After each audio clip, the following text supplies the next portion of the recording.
Hello, my name is Cassandra Thayer, and I am presenting on a proposal for the introduction of food forests in the town of Plymouth, Massachusetts, as a replacement for an underutilized space that is currently present within the town.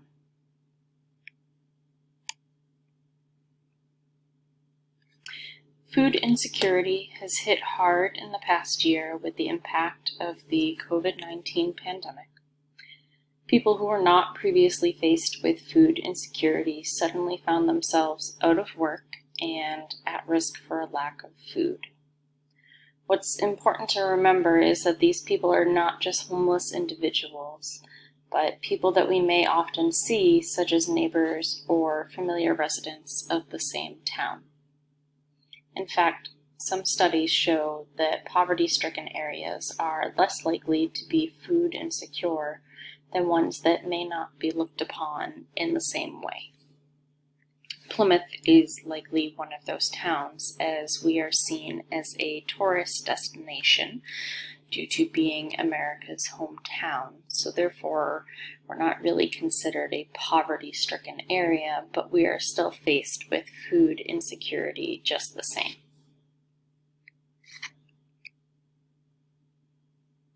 Urban agriculture is a movement that has been steadily gaining popularity over the years. Cities and urban towns have implemented community gardens and other agricultural practices in very public areas, allowing the public, both visitors and residents alike, to see how the space can be utilized to the fullest. Not only does this practice beautify a normally vacant urban area, but it can assist with pollinators and food production as well. As shown here in the photo, gardens can be placed in parks just as easily as flower beds can, allowing both wildlife and people to benefit. And when I say flower beds, I'm mostly meaning annual flower beds that may be placed, such as, pots along the side of the road or, plantings that are replaced every single year. The town of Plymouth, which is my community partner, meaning the municipal government, not just the general town of Plymouth, and I have proposed to transform a misused park close to the center of town into a more useful project. Presently, the park is mainly used by dog owners looking to let their pets run free. This has caused a lot of distress for neighbors looking for a quieter area where dogs are barking less, and one where they may feel comfortable utilizing without having to be approached by an animal.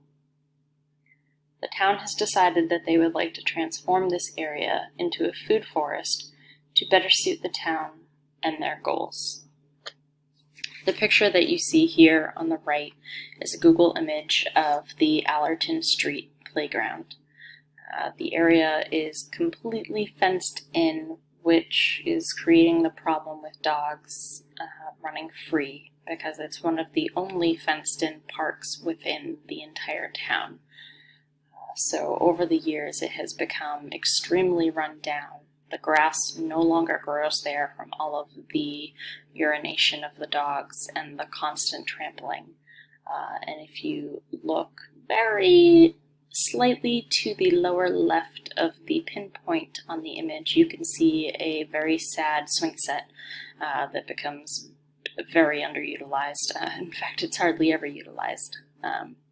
So it would be nice to see the area become something else that is, I guess, prettier looking, but mostly more functional and more utilized for the neighboring residents as well as all of the residents in the town.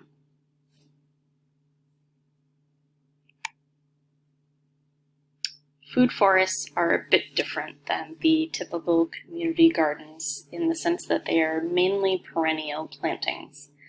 This allows the space to grow over the years with little maintenance involved. Plantings such as fruit trees and bushes, perennial herbs, and vining fruit plants will be established within the area.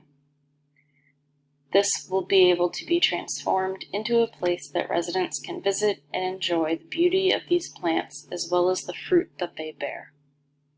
Additionally, pollinator-friendly plants will be scattered throughout in order to help local pollinator populations and the plants themselves. With a healthy pollinator population, the plants are more likely to be pollinated, resulting in a greater harvest.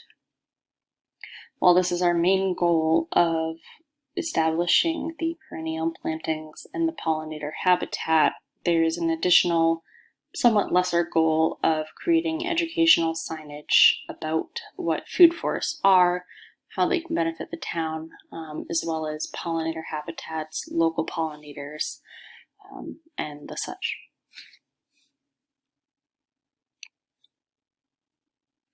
Potential outcomes for this project are an increased food supply to local food pantries and similar organizations, benefits for local restaurants to use locally grown produce, and reduced food mileage.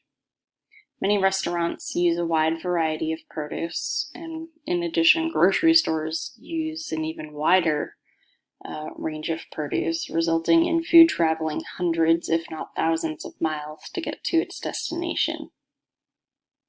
By creating an area directly in town, we would not only be helping to combat food insecurity, but we would also be able to help reduce the food mileage to reach our goals. We are hoping that, everybody will utilize this area, whether it be food pantries, restaurants, small little shops for, bougie wine, beer, food, or residents who are just looking for an apple snack that they might be able to pick directly from the tree. There's not going to be any, signage that says you can't come in here and take a snack, but it's really going to be an area that everybody is going to be able to connect over.